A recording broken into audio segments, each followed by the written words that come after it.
necessarily on that list. Do you like to be in that underdog role? Well, maybe I would prefer to be one of the favorites, because then I would probably have won a lot of big races in the last months or years.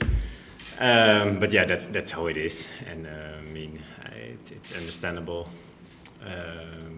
Yeah, I think this role is like it is, and I just have to do my own job and try to perform at my best level, and yeah, which other riders are at the start line and how they will perform. I mean, I don't have that in my hands, so I should just focus on myself and try to be as good as possible.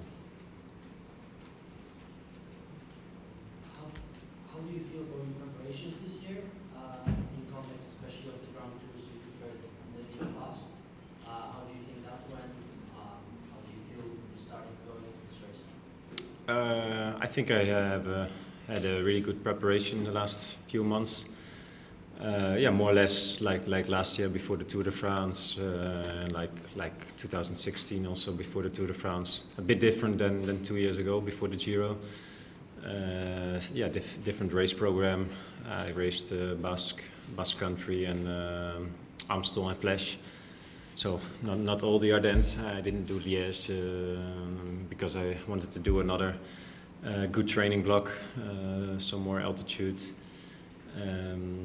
Yeah, for the body, and I think that preparation I think worked well. At least I feel good in training. I mean, the last races Basque was going better and better towards the end. Amstel and Flèche Wallonne were pretty good. So I feel that I'm on the level where I wanted to be. Who do you consider as your main opponent, and tell us why? I don't see one single rider as my main opponent. I think there's maybe 20 riders, strong riders, who can maybe not all win this race, but at least finish in the top 10. And yeah, during the race we will see who will be my opponents. I think my focus is just on getting my own top level, and then find a good focus in the race. Don't make any mistakes, and stay healthy. And I think when that happens, yeah, then I have confidence that I can fight for a good position in the general classification. And then, yeah, during the race, well, probably the last 10 days, we will see in the mountains which other riders will be up there. I have 2 questions for you. First, 2 years ago, there was your last top 10 in GC. And how do you see the purpose this year? Is it close for you to stage rank or top 10 maybe? Is there any stage you want to win? Well, the first goal is the general classification, and the second goal is to try and win a stage if possible, but also in that order. And yeah, this Giro I prepared it a bit different than 2 years ago. Then I didn't race for 6-7 weeks before the Giro 2 years ago. So this year I did it differently with doing Basque and Amstel and Flèche then in the middle. And yeah, I mean, 2 years ago I felt pretty good, especially in the first part of the race, and then in the last week I had a lot of problems to keep up there, and I lost some positions. But yeah, I think with that experience, doing the Giro again, that was only the second time I did the Giro after 2010, so that was a long time ago, and I tried to do it a bit. I mean, at least the preparation to do it better, a bit different this year. And yeah, we will see in the race if that worked out well or not. I think this Giro will be super hard. Also, the course is different than 2 years ago, where we already had some mountain stages earlier. Now it's of course we have the opening time trial, but then I think the last 2 weeks, the second part of the second week especially, and then And then the last week will be really, really hard and will be decisive. And my second question, do you think that the situation in Ineos, they can without this Giro, will change the peloton because they won't dominate the race and they won't set them everywhere? Yeah, well, we would, we want. In that case, that the race will be more open. Yeah, but you never know what would have happened if Bernal was on the start line or not, and how good he was. But yeah, for sure they have a strong GC team, and yeah, he was one of the big favorites for me for this Giro. So yeah, they will have to change tactics, but they still have some really good climbers. That's what we saw also in the Tour of the Alps. So yeah, for sure they will be up there, but I think the race might be a little bit more open in that sense. Yeah. First goal was GC, second is try to win the stage in that order. Can you explain why? Well, because when you fight for general classification, it's normally difficult to go in the breakaways because you know, the other guys don't let you go. Maybe if you're further behind, then you will get more opportunities. But as long as you are close to the best riders in the race, then yeah, it will be difficult to get in the breaks. And yeah, nowadays most of maybe not all, but a lot of mountain stages are decided from the breakaway. So yeah, I will look definitely for opportunities. I've done recon for a lot of stages also, 6-7 stages, yeah, especially the mountain stages at the end of the second week and then in the last week. So I know what to expect, and yeah, that is really hard, but for sure if the legs are good enough, there will be opportunities. What do you think about the number of time trial kilometers, and did you check the route of any of the time trials before? Well, the last time trial I think is the same as I did in 2010, or at least the climb is the same in Verona, and then Saturday's time trial. Yeah, I've done at least the climb a lot of times in Giro dell'Emilia, and then yeah, we will have time Saturday morning to do the rest, to see the rest of it, or maybe tomorrow already. And then also the time trial in San Marino. My director has been there today to make a video and to see the course. So I haven't seen it myself yet, but it looks like it's a hard time trial also. So yeah, they're all hard time trials. They're not too flat. Well, the long time trial is quite flat in the beginning, but yeah, I mean, we all know that for a long time already. So I've tried to work on my my time trial training a lot also the last few weeks during my last training block, and yeah, hopefully that will pay off. 2 years ago, your main focus was on the Giro.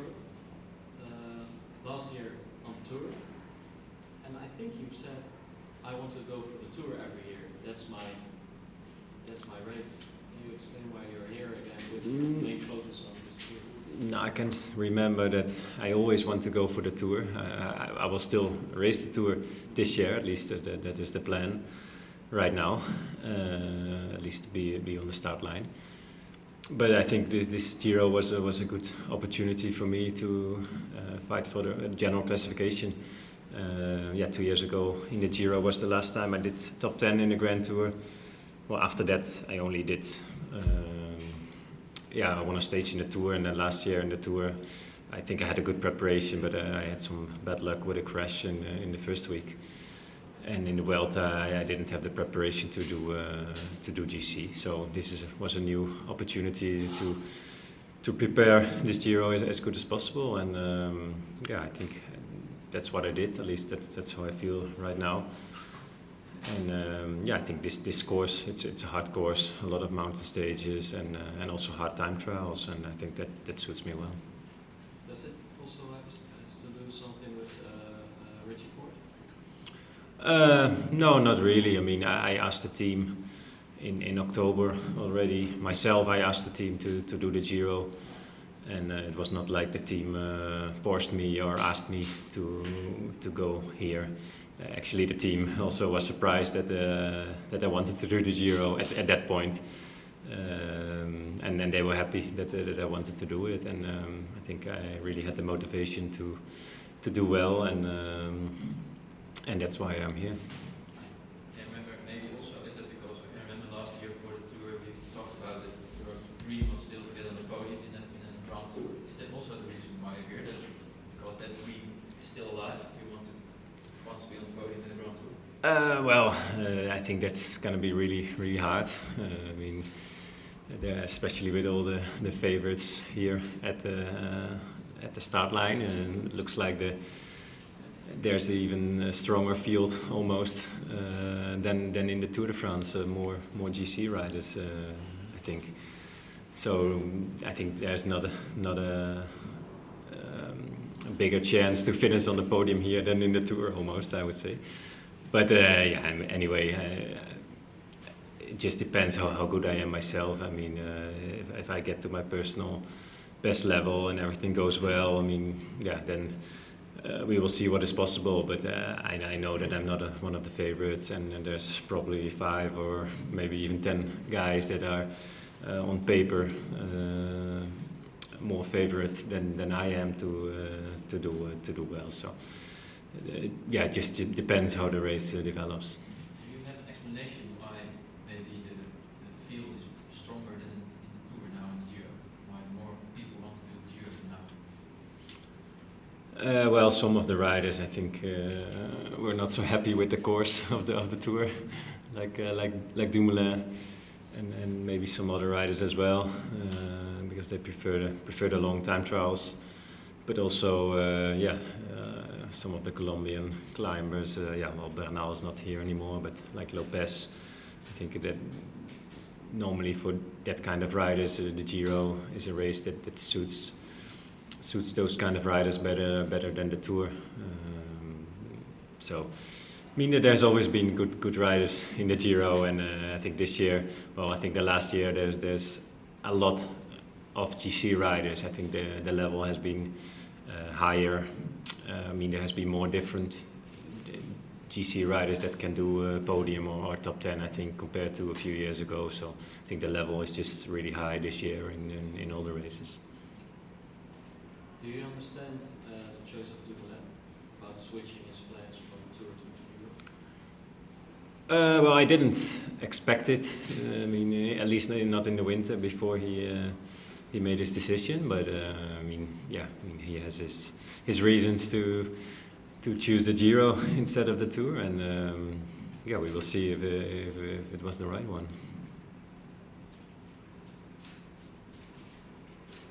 Any questions? Do you like riding in Italy? Yeah, normally I do. I mean, depends a bit of the area, of the weather also, and of the roads. Especially the roads in Italy are not really my favorite kind of roads. I mean, normally the asphalt is pretty bad, but I like racing in Italy. I think last year both races I won were in Italy last year. In Coppi Bartoli, in this region, and in what is the name? Begelli, in October. So I didn't race a lot in Italy in my career. It's only the 3rd time I'm in the Giro, but the Giro so far has been a really hard race for me. I mean, the 2 years I did it, I think both those Giros were maybe the hardest Grand Tours I did. I made the first one in 2010 because it was my first Grand Tour, and I remember I was so tired. I think more tired than I've ever been in a Grand Tour, especially the last week. And also 2 years ago, I was really tired the last week, and hopefully this year that will be a little bit better, because the last week is so hard. So When we met 2 years ago in the Tour, you told us about the book of Giro you were reading at the time, and this year it's about exactly 70 years from the 1749 when he attended the Tour of Italy with Coppi. Did you read any other books of Buzzati or other Italian riders or Italian riders? No, I don't think so. No, no, I mean, not that I remember. Normally I don't read a lot of cycling books. Prefer to read some other books as well. But yeah, I mean, I think we're doing also one stage they did from Pinerolo to Cuneo. That stage is really one historical stage, and yeah, I saw the stage finishing in Pinerolo, and yeah, it's a super nice hard climb in the end. So. This year is like a remembrance of what happened in 1949. It's not the same. This No. parcours of Fausto Coppi's victory that year, but well, we are in the centenary of Coppi, and do you know Coppi as? Do you read something? Do you see any film about him? No, not that I remember. I read that book, maybe another small book a long time ago, but yeah, I don't remember anything on him.